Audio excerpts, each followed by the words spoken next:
Good morning, learners. This class is intended for those who aspire after knowing how to speak English, how to learn English, how to learn to write something in English, to speak something in English. So, this class is mainly meant for those who are aspirants, or who have candidature,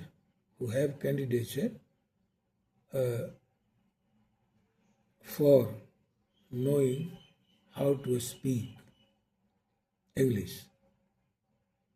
तो मैं ये बताऊंगा कि spoken मैं हिंदी में इसलिए समझाता हूँ कि जो ये होते हैं, मान लीजिए जो नहीं समझ पाएंगे इंग्लिश में, तो उनके लिए तो ये क्लास ये हो जाएगा ऑफ नो यूज़। तो फिर मेरा मकसद तो पूरा होगा नहीं। तो मेरा मकसद है कि जो बच्चे या जो कैंडिडेट्स कम जानते हैं उनके लिए भी ये हो जाए, कह लीजिए कि वो भी इसको ग्रैस्प कर सकें, समझ सकें। इसीलिए मैं हिंदी में समझाने लगता हूँ। ऐसी कोई बात नहीं, मैं इंग्लिश में भी पढ़ा सकता हूँ, लेकिन मैं हिंदी में इसलिए बताता हूँ कि कुछ स्टेट्स ऐसे हैं जैसे एमपी है, राजस्थान है, हरियाणा है, जहाँ के बच्चे थोड़ा, मैं ये नहीं उनकी शिकायत नहीं कर रहा हूँ, लेकिन वहाँ के बच्चे, यूपी है, बिहार है, अब मान लीजिए साउथ इंडियन के लिए तो ये नहीं है ज़्यादा। मैं समझता हूँ कि ये क्लास हो सकता है अगर कोई हिंदी भाषी होगा बच्चा तो समझ सकता है, लेकिन जो ये जो है कहिए कि नॉर्थ इंडिया के बच्चे हैं, वो कह लीजिए कि comparatively weaker in English than South Indian students. तो इसलिए कि वहाँ चूँकि थोड़ा इंग्लिश का माहौल रहता है, चूँकि इसलिए रहता है कि वहाँ का जो लैंग्वेज है कोई भी बाहरी आदमी के लिए बड़ा कठिन है। हिंदी तो समझ लेना थोड़ा आसान है, लेकिन कन्नड़ है, मलयालम है, तमिल है, तेलुगु है, ये सब समझना थोड़ा कठिन होता है। इसलिए आज जो बाहर के लोग होते हैं वो इंग्लिश में ही अपना एक्सचेंज ऑफ थॉट्स करते हैं, अपना जो उनका कुछ भी एक्सप्रेस करना होता है तो इंग्लिश का सहारा लेते हैं। इसलिए वहाँ इंग्लिश में ज़्यादा ये कह लीजिए कि ज़्यादा परेशानी नहीं होती है बनिस्बत कि यहाँ जो नॉर्थ इंडिया में होती है। तो नॉर्थ इंडियन बच्चों के लिए ये ज़्यादा ज़रूरी है, इसीलिए मैं हिंदी में समझाने लगता हूँ। तो खैर जो हो, तो मैं बता रहा था पहले, ये मैं क्लास में स्पोकन इंग्लिश के बारे में मैंने बताया है कि कैसे सेंटेंस शुरू करना है। तो उसमें मैंने बताया था स्टेटमेंट सेंटेंस के बारे में। अभी मैं आपको बताऊंगा जो ये हैं 4-5 तरह के जो सेंटेंस हैं। उसके बाद नाम आता है डिक्लेरेटिव स्टेटमेंट, बता दिया था मैंने। आज मैं इंट्रोगेटिव सेंटेंस बताऊंगा, जिसको क्वेश्चन सेंटेंस भी कहते हैं, जिसमें क्वेश्चन आप पूछते हैं। तो इसमें बड़ा अच्छा तरीका मैं बता रहा हूँ कि आंसर कैसे दिया जाए। तो जैसे वो क्वेश्चन करता है वैसे ही आप आंसर दीजिए, ऐसे मैं बताऊंगा। जैसे मान लीजिए किसी ने ये किया है, मान लीजिए कि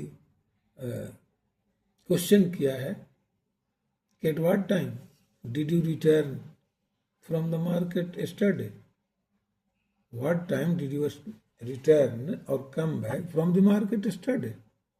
अब ध्यान दीजिए, और डिड इसलिए लगाया कि यस्टरडे की बात है, डिड पास्ट टेंस का होता है, उसका प्रेजेंट में डू लगाते हैं या डज लगाते हैं।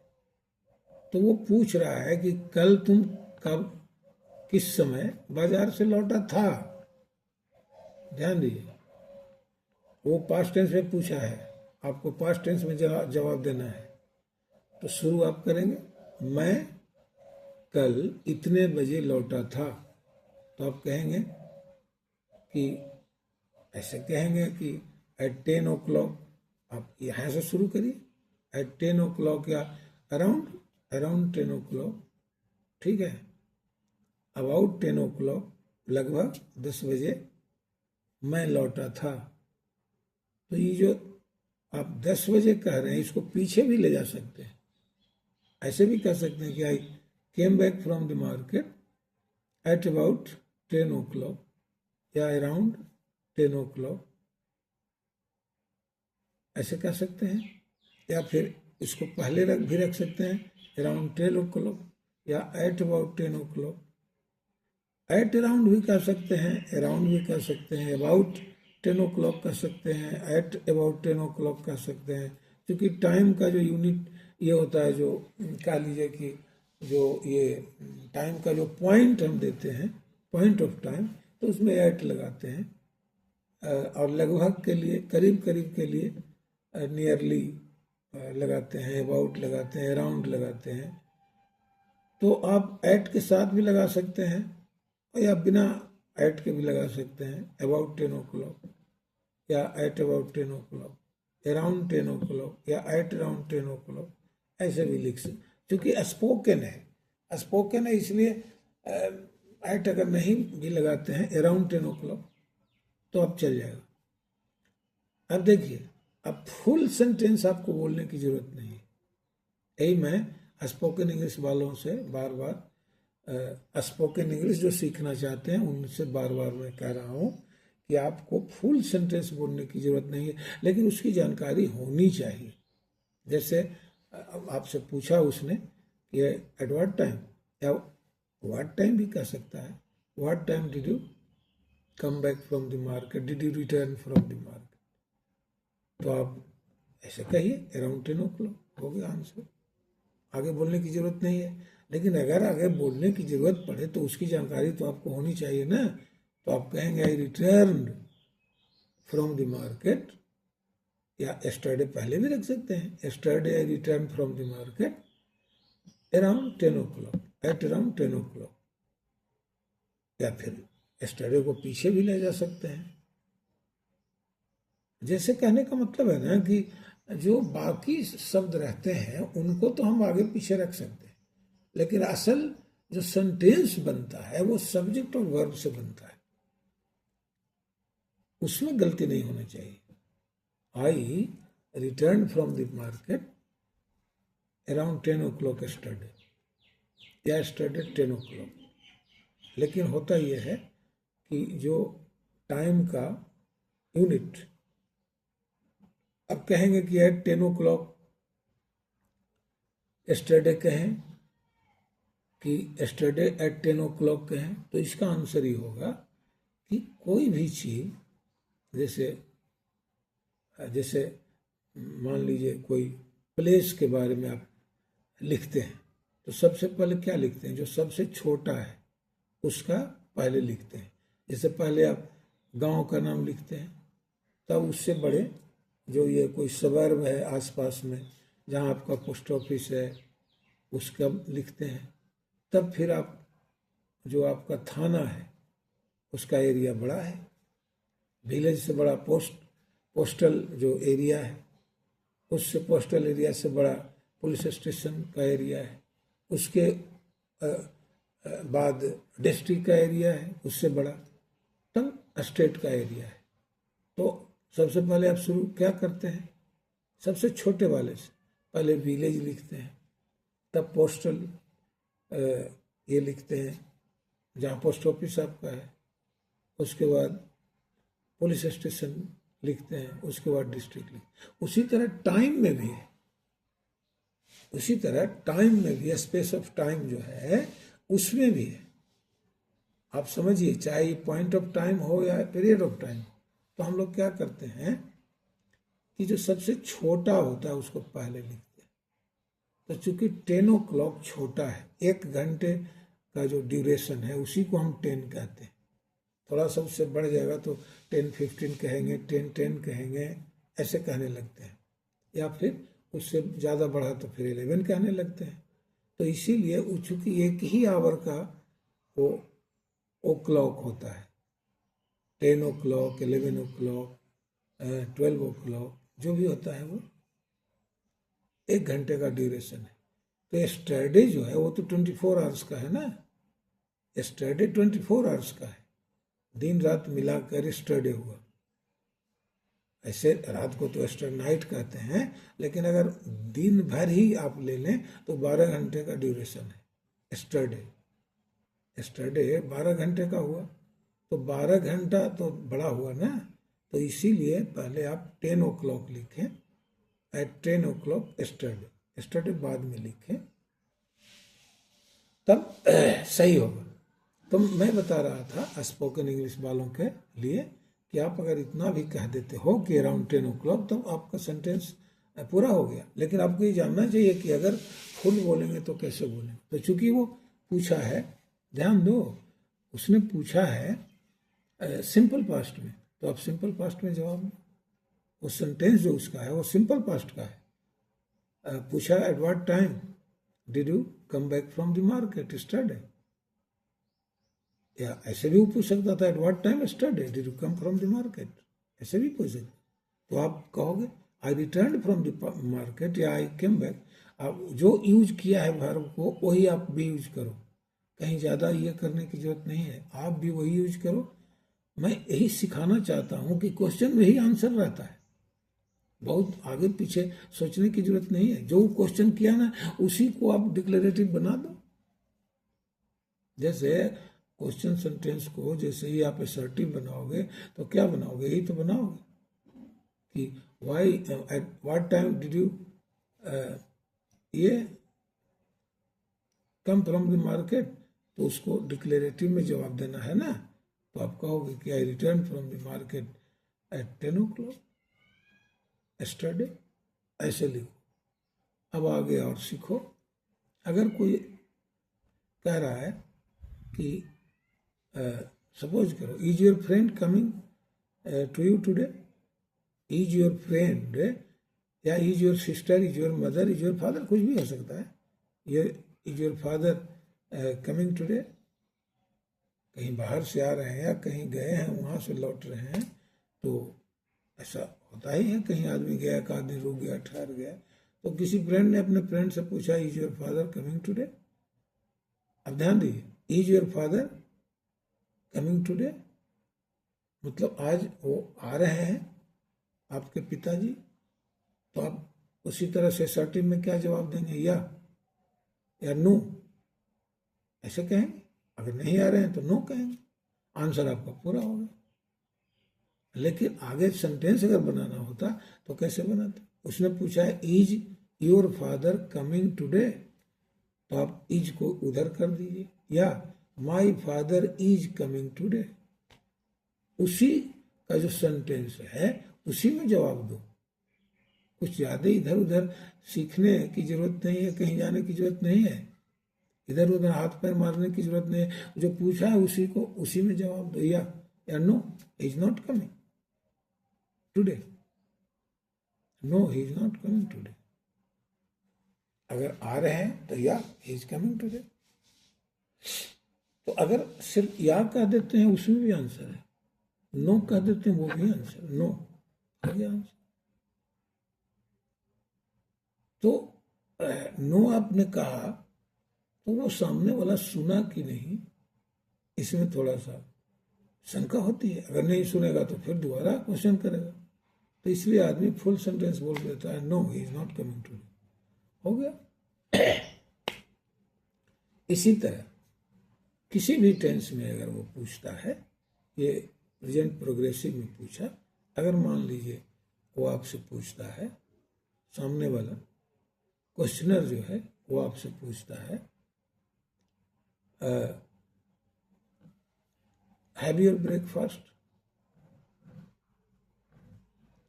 ध्यान दो, हैव यू योर ब्रेकफास्ट, या ऐसे भी did you have your breakfast ऐसे भी पूछ सकता है, या had you breakfast, have you had your breakfast ऐसे भी पूछ सकता है, have you had your breakfast, have you taken your breakfast, have you taken your breakfast या have you had your breakfast ऐसे भी पूछ सकता है, did you have your breakfast ऐसे भी पूछ सकता है।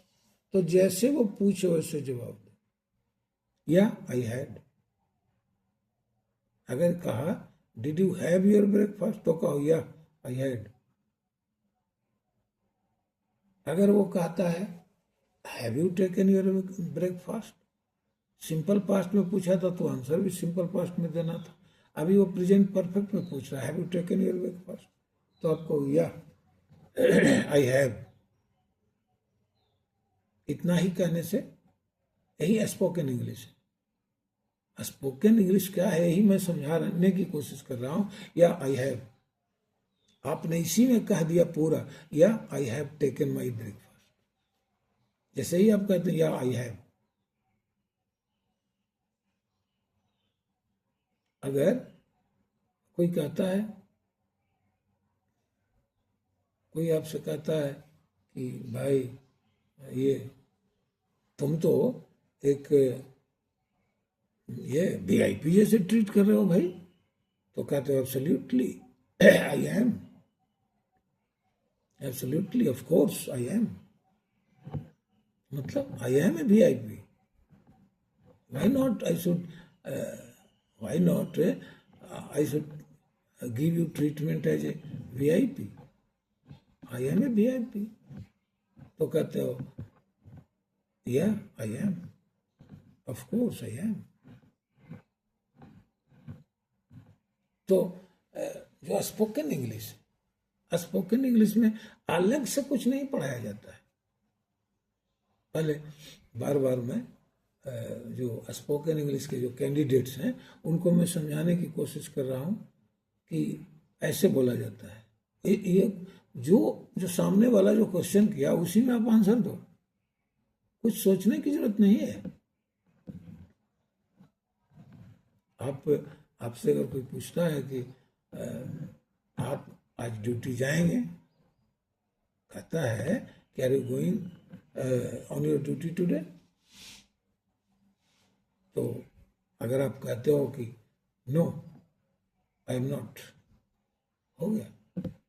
इतना बनता है, आप नो कह दिए, इसमें भी आंसर है नो। इतना कहते हैं नो आई एम नॉट, या फिर कहते हैं I am not going on my duty today, no I am not going on my duty today, ऐसे भी कह सकते। I am off duty today, I am off duty today, आज मैं ड्यूटी से ऑफ हूँ, या आज मेरा ड्यूटी ऑफ है, या छुट्टी ले लिया हूँ, या ड्यूटी से अलग रहूँगा। Today I would be of my duty, not on duty, of duty. Today I am off duty, not on duty, ऐसे। तो स्पोकन इंग्लिश वालों से बार बार मैं यही समझाने की कोशिश कर रहा हूँ। अगर मान लीजिए कर रहा हूं कि आप जो सामने वाला बोला, जैसे आप ठीक से सुने नहीं तो दोबारा बोल दीजिए पार्डन या सॉरी। अगर जैसे आप ठीक से नहीं सुने क्वेश्चनर को, तो दो तीन तरह से लोग बोलता है, पार्डन कहता है या सॉरी कहता है, तो सामने वाला रिपीट कर देता है क्वेश्चन को। तो जैसे ही वो रिपीट किया तो ध्यान से सुन लीजिए कि क्या कहा, और उसी को आप, क्योंकि वो क्वेश्चनर क्वेश्चन कर रहा है, आप उसको स्टेटमेंट बना दीजिए। अगर आपसे कहता है कि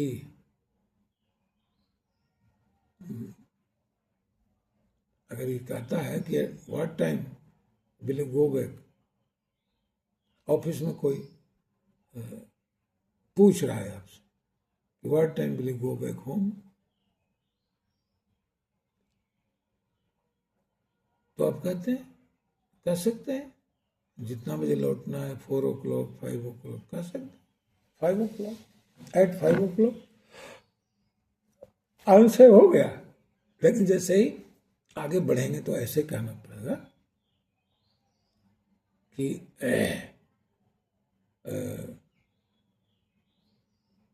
जैसे मान लीजिए आपको लगता है कि संदेह थोड़ा है टाइम में कि कितने बजे लौटूंगा, तो आप कह सकते हैं मे बी इट इज 4 और 5, मे बी इट इज 4 और 5 o'clock। मतलब संभवतः, मे बी का मतलब पॉसिबली, प्रोबेबली, प्रोबेबली एट 4 और 5 o'clock, 4-5 बजे संदेह अगर है तो आप ऐसे कहता हो। फिर यहाँ इतना कहने की जरूरत नहीं है कि I am going back my home, ये कहने की जरूरत नहीं। इतना ही कहे आप कि मे बी एट 4 और 5 o'clock। यही स्पोकन इंग्लिश कहलाता है। स्पोकन इंग्लिश कुछ अलग से नहीं सिखाया जाता है। जैसे कोई आपसे पूछा, किसी ने भी आपसे पूछा कि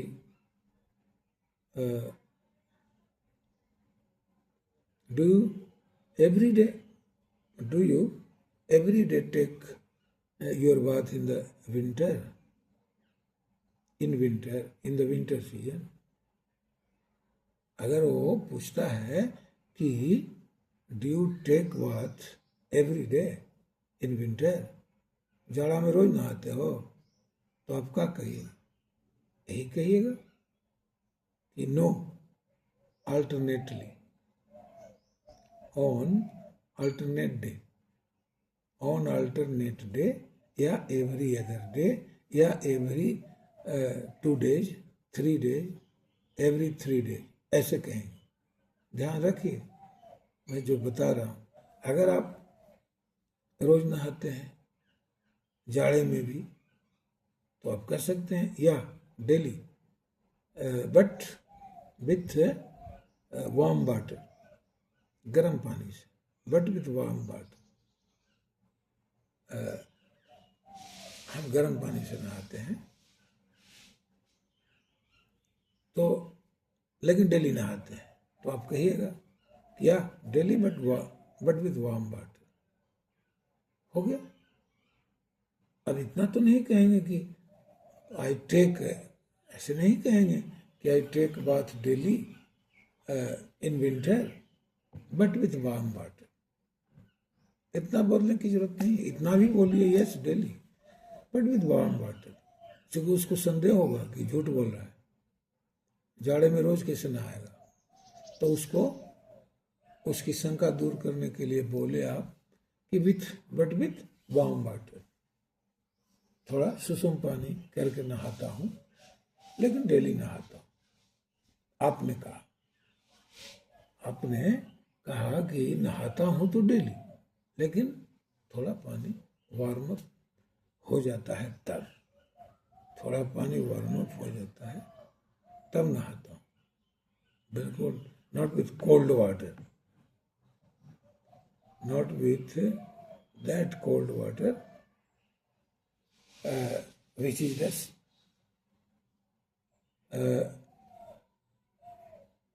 कह लीजिए कि sign of winter, which is the sign of winter. Winter का तो वही साइन है ना भाई, पानी बिल्कुल बर्फ जैसा टंकी का रहता है, उससे कैसे नहाएगा आदमी। तो आपको बताना पड़ेगा, just to convince him that to take bath every day, even in winter, you will have to say yeah with warm water, yeah but with warm water। तो इसी तरह से स्पोकन इंग्लिश होता है। स्पोकन इंग्लिश कुछ बार बार मैं बता रहा हूँ कि स्पोकन इंग्लिश कुछ अलग से नहीं होता है, कुछ भी अलग से नहीं होता। स्पोकन इंग्लिश में ही होता है कि जब दो आदमी आपस में बात कर रहे होते हैं तो उसमें फुल सेंटेंस नहीं बोलते,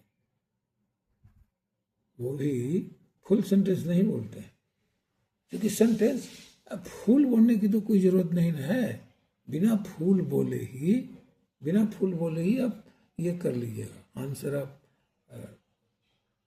बना लीजिएगा। अगर क्वेश्चन जो पूछ रहा है वो जिस टेंस में पूछ रहा है, अब जवाब उसी टेंस में दीजिए। और एक तो ये हुआ कि जिस टेंस में उसने पूछा जवाब भी उसी टेंस में देना है, और दूसरा कि जिस सेंटेंस में वो पूछा उसी सेंटेंस को हम डिक्लेरेटिव बना देंगे, यानी असर्टिव बना देंगे, यानी स्टेटमेंट सेंटेंस बना देंगे। तो जब स्टेटमेंट सेंटेंस बना देंगे तब तो आप जानते हैं कि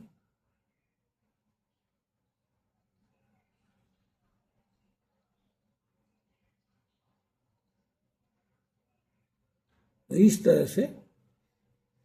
तरह से आज मैंने स्पोकन इंग्लिश के बच्चों के लिए ये जो मैंने बताया कि ऐसे करके हम, जैसे मान लीजिए आपसे कोई ये पूछता है, आपसे मान लीजिए कोई पूछता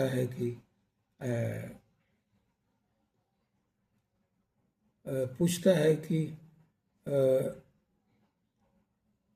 व्हाट लेंथ या व्हाट फार, ठीक है, हाउ लॉन्ग, ऐसे भी पूछ सकता है कि टू व्हाट फार या how long have you completed your preparations. कोई कंपटीटर, जो आपका कंपटीटर है, कंपटीशन दे रहा है, वो आपसे पूछ सकता है कि कहाँ तक तूने ये कर लिया है, प्रिपरेशन जो है वो कर लिया है, कहाँ तक।